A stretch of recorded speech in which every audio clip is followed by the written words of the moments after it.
Hello bachcho. So let's see the question.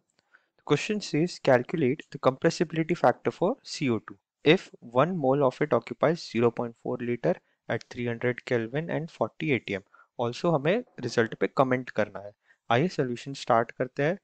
हमारा की concept यहाँ पे हो जाएगा जो हमसे पूछा है which is compressibility factor. Compressibility factor को हम Z से रिप्रेजेंट करते हैं। ये एक फैक्टर है, ये एक वैल्यू है जो हमें लिंक करता है आइडियल गैस और रियल गैस को। और इस Z की वैल्यू होती है PV divided by RT। P is pressure of that gas, जहाँ CO2 लिखा है तो CO2 का प्रेशर, V होगा उसका वॉल्यूम, R होता है universal gas constant and T is temperature always taken in kelvin. So अब हम हमारे पास जो वैल्यू गिवन है उस पर वर्क करते हैं। Z is equal to P, pressure हमारे पास है 40 atm इंटू V, वॉल्यूम है 0.4। सो लीटर एटीएम में हमारे पास वैल्यू है, तो R की वैल्यू भी हम लीटर एटीएम वाली लेंगे विच इज 0.083 एंड हमें टेम्परेचर भी गिवन है केल्विन में 300। सो 300 लिखेंगे।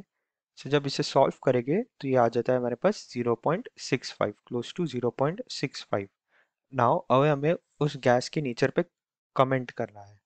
सो जो Z है अगर उसकी वैल्यू 1 होती है इसका मतलब वो एक आइडियल गैस होता है।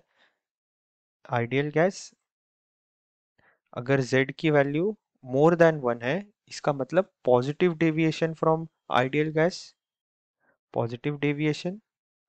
और जैसे कि यहाँ पे हमारी Z की वैल्यू लेस देन 1 है, सो यहाँ पे हमारे पास है negative deviation from ideal gas.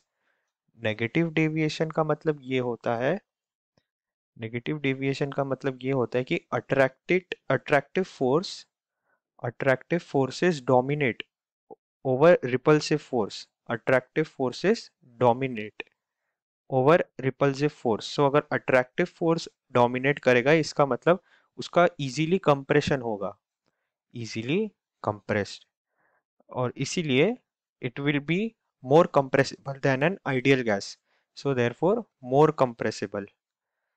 सो अब हम ऑप्शंस देखते हैं तो करेक्ट ऑप्शन हो जाएगा option B 0.65 and CO2 is more compressible than an ideal gas। So I hope you understood this well. All the best.